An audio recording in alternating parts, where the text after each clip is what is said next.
at is the website opportunity. This is a key component when you're studying digital marketing. We are going to look at it and understand what it is and how it functions. Later on in later lessons, you will go deep into it and understand certain components better. So what is the website opportunity? It's not just about a website. I want to tell you and explain to you about what a website is and how it functions in the internet. So when you think of the internet, you must be picturing the word internet in a cloud. I want to encourage you to think of the internet more like a circuit where there are computers, servers, various components connected to wires, cables. So there's a thing called a web server which we need to understand. It's similar to, let's say that you're doing a business. Let's say you're trying to set up a coffee shop. You need to have a physical space to showcase your products for customers to come and to purchase your product. And also you need a physical address so that they can find you. A web server is similar to that space that you would rent for your shop. A web server is a physical space that you rent to keep your website, just like a physical space that you rent to put up your shop. It is actually a computer. So when you say web server, it sounds fancy, but it's simply put, it's a computer. And that computer allows you to store your website code, the images, the videos, the text that's in your website, and it's connected to the internet. So when someone wants to access your website, what they would do is they would connect to the internet, the device that they're using, their mobile phone, their computer, or their laptop that they're using, would search for your website. We'll go into this a bit deeper, but they will look for your website. What it does is that message comes through the internet and comes to your server, which is a computer that you have stored your website in.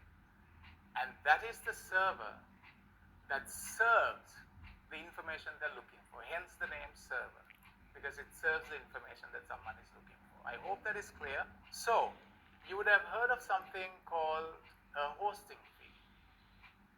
If you've been involved in anything web, or if someone has managed a website for your business, you would have heard of something called the hosting fee. So usually web servers are managed by professional companies who are focused in that area, who looks after the security, the upkeep, the uptime, as well as various other functions to do with making sure that your website works properly. So those companies would charge a rent just like the landowner who would charge you a rent for having a physical store. So they will give you a certain space in their computer and charge you a rent, which is called the hosting fee. So every single server has an address similar to a physical shop. So if you were to set up your coffee shop in a certain location on the high street, it would have a physical address so that people can find it. So the same way, a server has an address so that anyone looking for information stored in that server can find it via the internet. So this address is called the IP address, which stands for Internet Protocol Address. So this address looks, it's a lot of numbers, it's in 4 parts. Because it's difficult for you and I to remember these numbers, there's a vanity name that can be used. Something like anything that comes after www dot in any web address is called a domain name. So facebook.com is a domain name. Google.com is a domain name. Kingsbridgecollege.com is a domain name. So what that allows us to do is for someone to find a particular website, they can remember the vanity name, the domain name, instead of remembering a sequential set of numbers. So when you type that address in, when you type the domain name in, it has ability, the internet has the ability to find the server that domain is hosted in, because the domain IP address is connected to that domain name. Then it sends your request to that particular server, and that server understands which website this is in reference to, and it serves the information that you're looking for so that it shows up on your device through the internet. So today I want to share with you a few more basics when it comes to website. The first is domain name.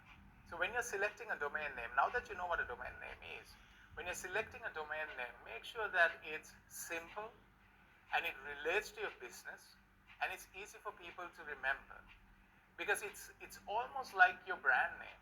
People should be able to recollect it and find it. The whole purpose of a domain name, even though it's a vanity name, the purpose is for people to find you.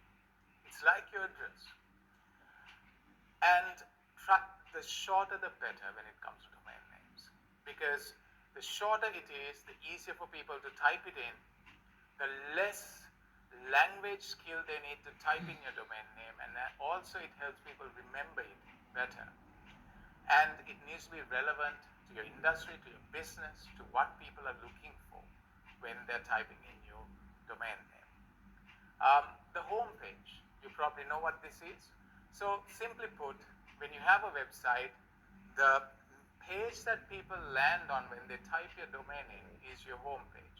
So your home page is the page that most people land on. You need to make sure that the relevant information is there up front, and they can find what they're looking for on your home page. So navigating from your home page to various pages is also determined by how you present the information on your home page. Then the navigation, the site navigation. So it's important that when someone visits your website, that they can navigate through your website and find what they're looking for. If someone comes into your website, they land on your home page and they're looking for your contact information, it should be easy for them to find it. You shouldn't hide it in some page where there's no navigation clearly marked, etc. So same goes for any other information that you're looking for. So it's very important that you get your site navigation right. Then there's two other elements I want to speak to you about. One is a lot of developers like to throw this word around. It's called UI and UX. So UI stands for User Interface Design. So user interface design is designing what the user sees and touches and interacts with. So the best rule of thumb when it comes to designing user interface is don't design a website to win a creative award. The purpose of your website is for the user to spend the least amount of time, get the most amount of information, and keep coming back. So make sure the interface is simple and smart. Then UX stands for user experience. So the user experience is how you map the experience the user has on your website, the journey. So in designing this, you must understand what is the objective of your website and what are users coming to your website for, and you as a business, how you want them to navigate through your website. You take that into account and you map out the journey and you get them to that place in a very comprehensive way through the journeys that you develop in the website. So that is what UX design is. So there's three other things that you should focus on when you're developing a website or when you're re-optimizing your website. The very first thing is speed. It goes without saying that people don't want to spend a lot of time accessing your website.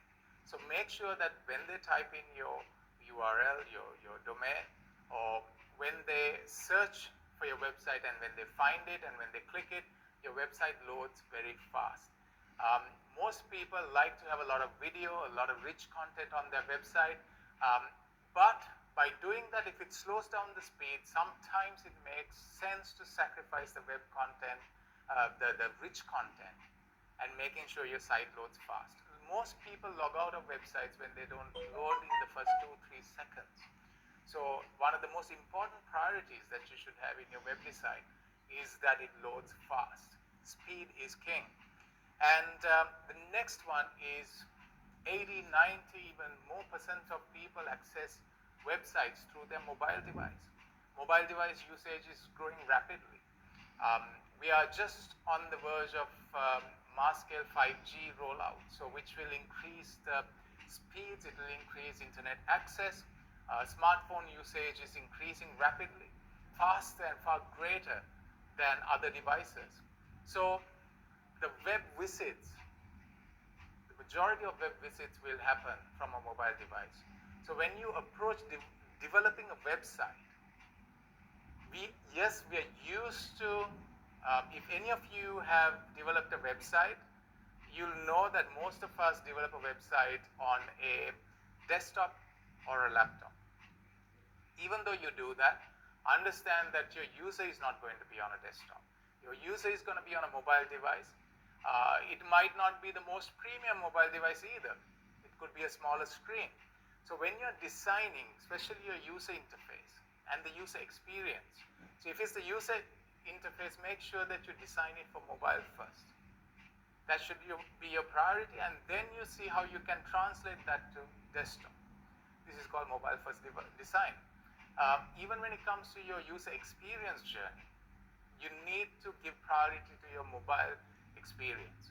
So think more about swiping, think more about clicking, think more about tapping, think more about scroll, as opposed to the actions that you would take on a desktop or a different device.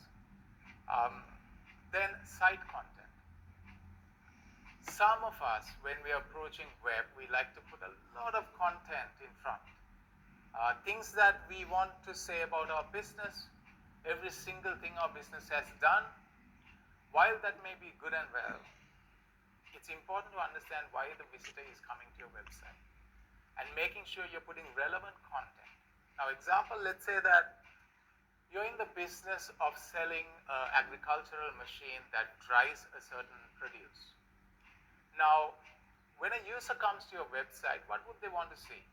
They might want to see the machinery that you use. They might want to see the quality output that you can promise. They might want to see the investment they have to make to purchase your machine. But you being in the agricultural industry, if your website content is more about the industry as opposed to the product that you're presenting to them or the service that you're offering them, the visitor will have to spend a lot of time trying to get the information that they're coming there for. So it's very important that you get the site content right.